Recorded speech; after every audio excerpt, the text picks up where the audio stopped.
he probably ran out of gas a little bit, but just pitched really well, and didn't give him anything, and gave our offense a chance to chip away a little bit.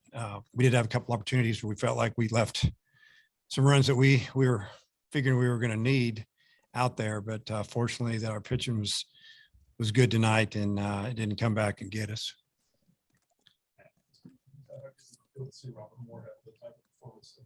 Yeah, I mean, Robert, the last few games, it hadn't been, what he'd hoped and what we'd hoped, I think, offensively, because he's always so consistent. But tonight he broke out. I think he had 3 hits and drove in some runs, and obviously played really good defense as well. And we need him to produce right there in the 5-hole. I know it's just one game, but the Connor waited a long time to get that Friday night. See him perform like that. How did that feel for you? Just happy for him, really proud of him. I mean, he's fought through some things, and he deserves that opportunity. He's been pitching well all year, and like I've said in the past, he stayed here all summer and worked out extremely hard and got himself in as good a shape as he's ever been in. Changed his diet, just did a great job, and it's all paying off for him now. We need him. There in the 5th, he gave up the leadoff double, and they had their dudes up, and he's got them stranded at 3rd. How big was that moment right there for him? I think that really slowed down their momentum. They were, at the time, I think they were down maybe 4 runs and something like that. And if they would have punched one in there, that, it just swings it a little bit their way. And for him to shut the door there and get us back in the dugout without giving up that, leadoff double, letting that runner around to score. I just felt like that, you could just feel it. The team was really excited that he got us back in the dugout. Which thing had Taylor's performance tonight? I thought he did a tremendous job. He came in there and, got through that inning, and just, had to go through a couple of better hitters, and he came out in the next inning and I mean, he did what he's been doing all year, just getting people out. I mean, you don't expect him to go all season without giving up a hit, but he got a pop up and a ground ball and a couple of other ground balls, and just he's tough to hit. I think he only threw 17 pitches tonight. Kind of, how do you see his availability the rest of the weekend? Oh yeah, he's available tomorrow and Sunday. He should be fine. A lot of times, we're just going to use him for a couple of hitters here and there anyway. Yeah.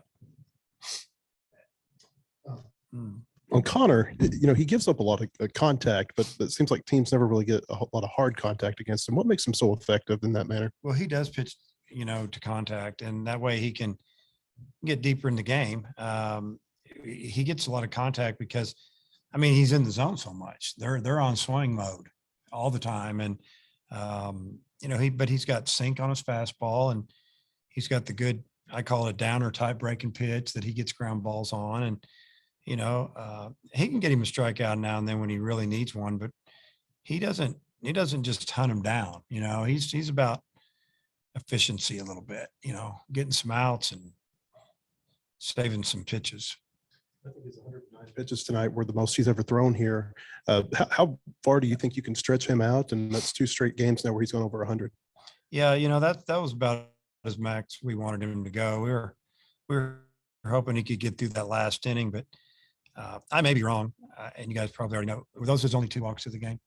Yeah, I mean, that was pretty amazing. And their hitters battled, though. It weren't like they were 4-pitch walks. They were full count, a couple of foul balls, and they finally walked him. But in one case, anyway, I don't know. I mean, he's a big, strong guy, and he's in great shape. So we just kind of go the pitch count. I say it all the time. It's not so many how many you throw. It's how stressful was it? Getting to that number. Did you have to fight it all the time? And he had some good innings there. So I felt like it wasn't, there wasn't a lot of stress going on. I know you guys have played in some tough conditions this year, weather-wise. How did this compare to maybe what you saw down in Texas? Yeah, we talked about that before the game, that, maybe that doubleheader made this seem like it was fairly warm because it was that cold in Texas, I'm telling you. It wasn't this windy, and the wind was blowing in a different direction the way the ballpark sits. But as far as the temperature, we've played in it, and I'm sure Kentucky has too, where they're located. I know you only got one run at first, but you made their starter throw a lot of pitches. I mean, how big was that for kind of the rest of the game? That was huge. We were all a little frustrated that we only got one run.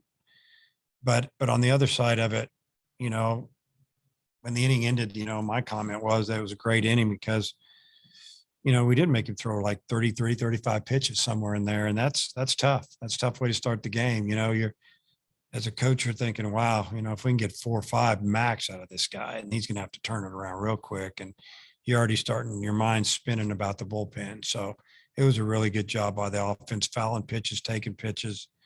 We just didn't get that one big hit, instead of a 1-run lead, have a 3 or 4 run lead. Okay. Thank you.